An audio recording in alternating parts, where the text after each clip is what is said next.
దాంట్లో ఎవరైతే నమోదు చేయించుకున్నారో వాళ్ళు సంతకం తీసుకున్న అధికారి ఆయన సొంతంగా రాసుకొని ఆయన సంతకం పెట్టుకొని రాలే. ఆ కుటుంబ పెద్ద దగ్గర కుటుంబ వ్యక్తుల దగ్గర కూర్చొని ఆ కుటుంబ పెద్ద ఎవరు, కుటుంబంలో ఉన్న సభ్యులు ఎంతమంది, వాళ్ళు ఏ సామాజిక వర్గము, వాళ్ళకి ఏమేమి లబ్ధి పొందుతున్న ప్రభుత్వ పథకాలు, రాజకీయంగా ఏమైనా రిజర్వేషన్లు పొందినరా అన్ని వివరాలు ప్రశ్నపత్రంలో ఉన్నాయి. ఎవరు ఏది నిజం చెప్పినా అబద్ధం చెప్పినా, ఆస్తుల అప్పుల విషయంలో నిజాలు అబద్ధాలు చెప్పొచ్చు, కానీ కులాల వివరాలు ఎవరు కూడా అబద్ధం చెప్పరు. ఇది 100% నా సంపూర్ణమైన విశ్వాసము. కులాల లెక్క పక్కగా తేలిన తర్వాత సంక్షేమ పథకాలు ఎట్లా అమలు చేయాలనో ఆటోమేటిక్గా ఆ స్టేటస్ అనేది మన దగ్గరకు వచ్చేస్తుంది. కేంద్ర ప్రభుత్వం ప్రామాణికం. ఎప్పుడు కూడా ఎలాంటి డేటా అయినా గవర్నమెంట్ ఆఫ్ ఇండియా ప్రివేల్స్. ఇప్పుడు ఏ డేటా లేనప్పుడు నా డేటా ప్రామాణికం.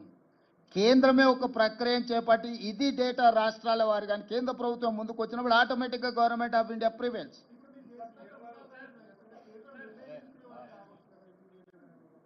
ఇప్పుడు వృధా కాదు, దేశానికి ఉపయోగపడ్డదని మేము చెప్తున్నాం. రోల్ మోడల్ తెలంగాణ అని ఎందుకు చెప్తున్నాం?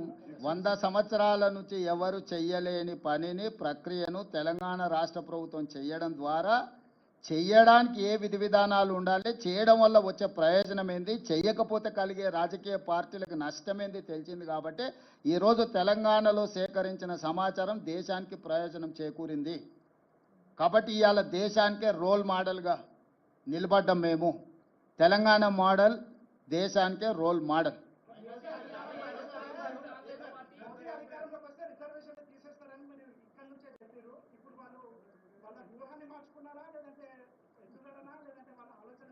ఇప్పుడు సిద్ధు వాళ్ళు ఎందుకోసం చేస్తున్నారు అనే దానికంటే దీనివల్ల ప్రజల ప్రయోజనం ఏందో చూడాల్సిందే. ఆ ఎన్నికల ముందు వాళ్ళు చేసిన ప్రయత్నాన్ని మేము తిప్పికొట్టినాం కాబట్టి, ప్రజలు కూడా తిప్పికొట్టి 240 సీట్లు ఇచ్చారు కాబట్టి రిజర్వేషన్లు రద్దు కాలేదు, రాజ్యాంగాన్ని మార్చలేదు. వాళ్ళు అనుకున్న 400 సీట్లు వచ్చినట్టే ఈ పాటికి దేశంలో రిజర్వేషన్లు రద్దు అయ్యేవి, రాజ్యాంగం రూపురేఖలు మారిపోయేది, ఈరోజు కులగణన కూడా జరుగుండేది కాదు. ఆ రోజు ప్రజలు మేము అప్రమత్తం చేసినాం కాబట్టి వాళ్ళకి సంపూర్ణమైన మెజారిటీ ఇవ్వకుండా 240 సీట్లు ఇచ్చారు కాబట్టి సంకీర్ణ ప్రభుత్వంలో వాళ్ళు అనుకున్న ఎజెండాను అమలు చేయలేని పరిస్థితిలో ఇప్పుడు ఈ సంకీర్ణ ప్రభుత్వాన్ని కాపాడుకోవాలంటే కులగణన చేసి తీరవలసిందే. ఎందుకంటే అక్కడ బీహార్లో వాళ్ళతో సంకీర్ణ ప్రభుత్వంలో ఉన్న నితీష్ కుమార్ ఇతరులు ఈరోజు కులగణన చేయాలనే డిమాండ్తో ఉన్నారు. మొన్నటి వరకు మీరు చెప్పిన నరేంద్ర మోడీ గారు బీజేపీ కులగణనకు వ్యతిరేకంగా మాట్లాడిండు కదా. రాజ్నాథ్ సింగ్ గారు అఫీషియల్గానే చెప్పిండు, సుప్రీంకోర్టుకి చెప్పిండు మేము చెయ్యము అని, అఫిడవిటే ఇచ్చిండు. ఎందుకు మారింది? మేము ఎన్నికల ముందు, పార్లమెంట్ ఎన్నికల ముందు ప్రజల్ని అప్రమత్తం చేసినాం కాబట్టి ప్రజలు మోడీకి సంపూర్ణమైన మెజారిటీ, ముఖ్యంగా 400 సీట్లు ఇవ్వకుండా తిరస్కరించడంతో by political compulsion he has decided to take up this issue. So మేము ఏదైతే ప్రయత్నం చేసినామో రాహుల్ గాంధీ గారి భారత్ జోడో యాత్ర దేశ ప్రజలకు ఉపయోగపడ్డది. ప్రతిపక్షం, మేము పాలకపక్షం వస్తే నిర్ణయాలు చేస్తాం, ప్రతిపక్షంలో ఉంటే ప్రభుత్వాన్ని ఒత్తిడి చేస్తాం. ఇదే కదా ప్రజాస్వామిక స్ఫూర్తి. మా ఒత్తిడితోని ఈరోజు కేంద్ర ప్రభుత్వం ముందుకు వచ్చింది, అమలు చేస్తుంది.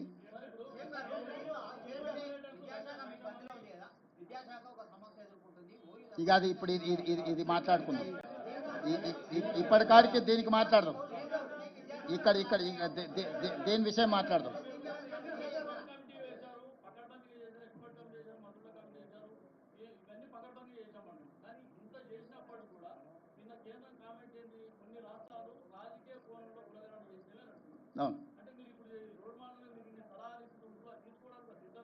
కొన్ని రాష్ట్రాలు అంటే బీహార్ లాంటి రాష్ట్రం వాళ్ళ ప్రభుత్వం ఉంది కదా, నితీష్ కుమార్ చేసిందని కోర్టు తప్పు పట్టింది కదా, వాళ్ళ గురించి వాళ్ళు చెప్పుకుంటే ఎన్నికల్లో నష్టం వస్తుందని బీహార్ను పరోక్షంగా కోర్టు చేసిండు అశ్విని వైష్ణవ్.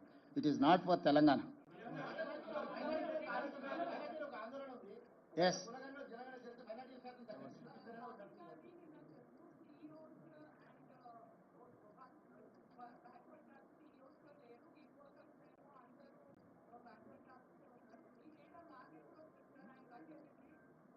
ఆయన ప్రధాన ప్రతిపక్ష నాయకుడు, ప్రజాప్రతినిధి కాబట్టి వారి కొంత సమాచారం ఉంటుంది. మీరు ఈడనే ఉన్నారు లోకల్గా, you are live witness for everything. మేము డేటా అంతా ఇచ్చినాము, కొంత సెన్సిటివ్ డేటా షేర్ చేయడానికి లేదు, data privacy act. Head of ఏ డిపార్ట్మెంట్లో ఎవరున్నారు ఏంది అనేది ఆ డేటా అంతా అఫీషియల్గా ఎప్పుడైనా అందుబాటులో ఉంటుంది.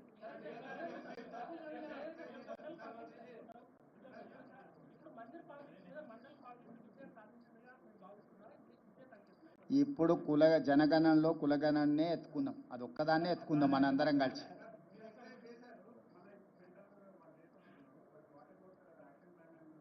మా యాక్షన్ ప్లాన్ కూడా ఎక్స్పర్ట్స్ కమిటీని అపాయింట్ చేసినాం. We will take that experts committee suggestions and we will implement. Yes, it is there, it is under process. ఇప్పుడు ఈ ప్రెస్ మీట్ అనేది నిన్న కేంద్ర ప్రభుత్వం తీసుకున్న నిర్ణయం మీద రాష్ట్ర ప్రభుత్వం సహకారానికి సంబంధించి మీరు ఏ ప్రశ్నలు అడిగినా దానికి రిలేట్ చేసి అడగండి.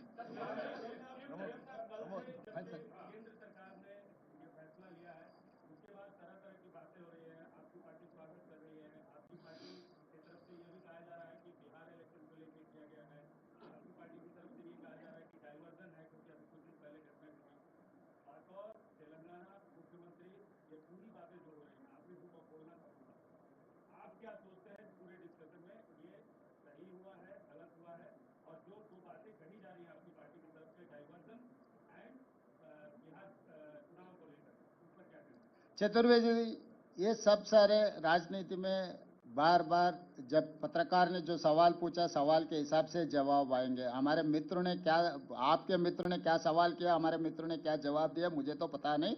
जहां तक मुख्यमंत्री होदा से मैं एक ही बात साफ कहना चाहता हूं, जो तेलंगाना पहले कदम उठाए, मोदी जी ने मान लिए तेलंगाना कदम सही है.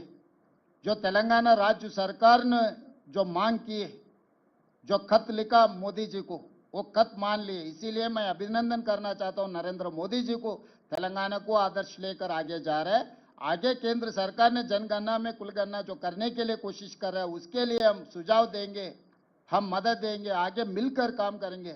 अभी तो इतना ही है. मैं राजनीति के बारे में चर्चा नहीं करना चाहता हूं, मैं आरोप नहीं लगाना चाहता हूं, क्योंकि राहुल गांधी का जो सोचधारा है, वो सोचधारा अमल करने का जिम्मेदारी तेलंगाना सरकार के है. जो राहुल गांधी सोचधारा को मोदी जी ने अमल किए तो ये तो बेहतर है, क्योंकि ये लीडर ऑफ अपोजिशन कुछ सुझाव दिए, जब प्रधानमंत्री मान लिए तो देश के लिए अच्छा है. यहाँ ये मुद्दे को यहीं देखो, बिहार में क्या चुनाव हो रहा है, आगे सीमांतर के क्या होने वाले, सीमा पे क्या हो रहा है, ये सब सारे हम इस मौके पे हम ये सब सारे चर्चा नहीं करना चाहता हूं मैं.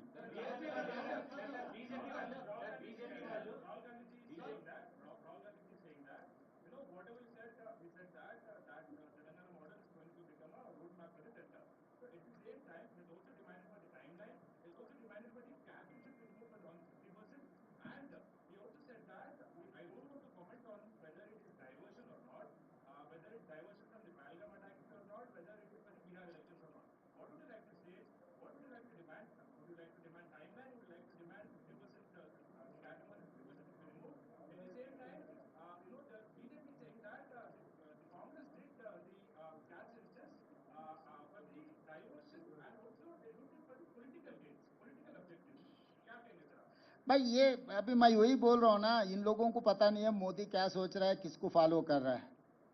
ये छोटे छोटे लोग ये गलियों में कुछ ना कुछ कहते रहते हैं. किशन रेड्डी, संजय जी जो कह रहे हैं, आपको ज्यादा ध्यान मत दो, क्योंकि केंद्र सरकार में क्या हो रहा है, मोदी जी क्या सोच रहा है, मोदी जी किससे मिल रहा है, किससे सुझाव ले रहे हैं, इन लोग बच्चों को कोई पता नहीं है. सो ये बच्चों के बातों में हम नहीं पढ़ना चाहता है.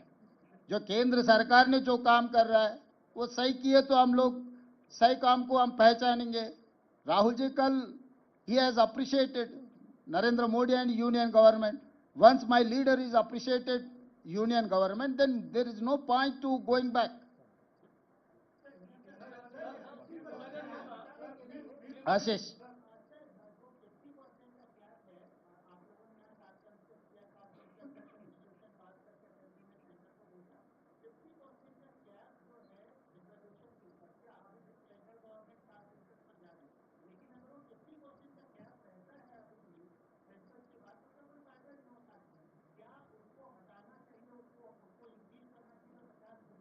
आशीष जी, सुप्रीम कोर्ट ने 50% ही रखना बोल के नहीं बोले. जब आपके ने डेटा नहीं है, जनगणना में कुलगणना नहीं किए, जब आपके ने डेटा नहीं है तो आप 50% के आगे कैसे जाएंगे, ये सवाल किया था। जब तक आप ये काम नहीं कर सकते उसको बढ़ा नहीं सकते। ईडब्ल्यूएस में 10% बढ़ा दिया, अभी 50% हो के 60% हो गए। आगे ओबीसी के लिए जो करना है, हम लोग जो 42% रेजोल्यूशन पास किए, जब ये पूरा इकट्ठा होकर अगर डेटा मिले ना, डेटा मिल गए तो काम खत्म। वहीं से अब रिजर्वेशन बढ़ाने का काम शुरू हो जाएंगे। इसीलिए पहले ये काम करो, पहले अभी किसी को इलाज करना बोले तो पहले एक्सरे लेना, तो ये एक्सरे है इलाज करने का।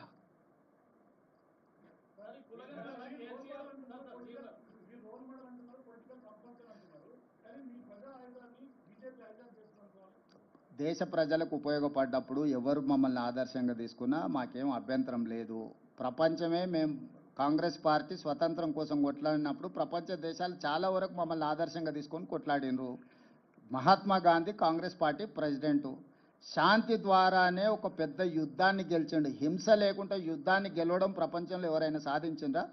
మహాత్మా గాంధీ గారు హింస అనేదే లేకుండా ఒక యుద్ధాన్ని గెలిచి ఒక దేశాన్ని స్వతంత్రం ఇచ్చిండు. ప్రపంచమంతా దాన్ని, నేను నిన్నగాక మొన్న జపాన్ పైన హిరోషిమా నగరంలో మహాత్మా గాంధీ గారి ఎక్కడైతే న్యూక్లియర్ బాంబు ప్రయోగించిందో అక్కడనే మహాత్మా గాంధీ గారి స్టాచ్యూ పెట్టుకొని వారిని ఆదర్శంగా తీసుకొని, జపాన్ దేశానికి సైన్యమే లేదు తెలుసు కదా, శాంతి ద్వారా ప్రపంచాన్ని జయించవచ్చని గాంధీజీని ఆదర్శంగా తీసుకుంటే గొప్పగా అనుకోవాలి తప్ప దాన్ని తప్పుగా ఎందుకు అనుకుంటాము? ఈరోజు రాహుల్ గాంధీని నరేంద్ర మోడీ గారు ఆదర్శంగా తీసుకుంటే అది ఒక గొప్ప విషయము. మహాత్మా గాంధీ అయినా రాహుల్ గాంధీ అయినా ఈ దేశ ప్రజలకు ఏం కావాలనో ముందుగానే ఆలోచన చేసి దాన్ని అమలు చేయడానికి సర్వం ఒడ్డుతారు. ఎవరైనా ఆ దారిని ఎన్నుకోవాల్సింది ఒక రోజు ముందు ఒక రోజు వెనకాల. కాబట్టి రాహుల్ గాంధీ గారి దారిని నరేంద్ర మోడీ గారు వారు పాటిస్తున్నారు అని అంటే అది మంచిదే కదా.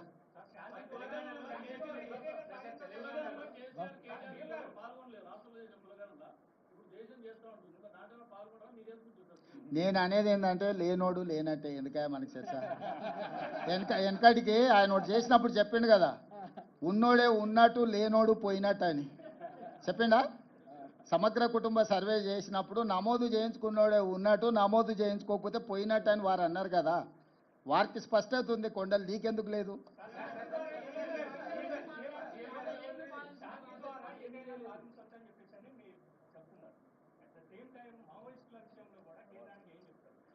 అవన్నీ మొన్ననే చెప్పిన, చర్చలు చేస్తున్నాం. మీరు మళ్ళీ ఇది అయిపోయినాక పెద్దలు కేశవ్ గారు పక్కనే ఉన్నారు, వారి బాధ్యతను చూస్తున్నారు, మీరు వారితో చర్చించి తీసుకోండి. కానీ ఎక్కడైనా మా ప్రభుత్వము మా పార్టీ హింసకు వ్యతిరేకము. హింస రాజ్యము చేసినా, హింస సామాన్యులు చేసినా, హింస సంఘాలు చేసినా హింసకు మేము వ్యతిరేకము. హింస జరగొద్దు, చర్చలు జరగాలి. ఎంత పెద్ద సమస్యకైనా చర్చలే పరిష్కారం అని విశ్వసించే పార్టీ సిద్ధాంతం మాది. కాబట్టి ఏ దానికైనా చర్చలే పరిష్కారం, చర్చలు చేయాలన్నదే మా ఆలోచన. కాకపోతే అధికారికంగా మా కేంద్ర పార్టీతో కూడా మాట్లాడి నిర్ణయం తీసుకుంటాం. ధన్యవాదాలు. Okay, thank you.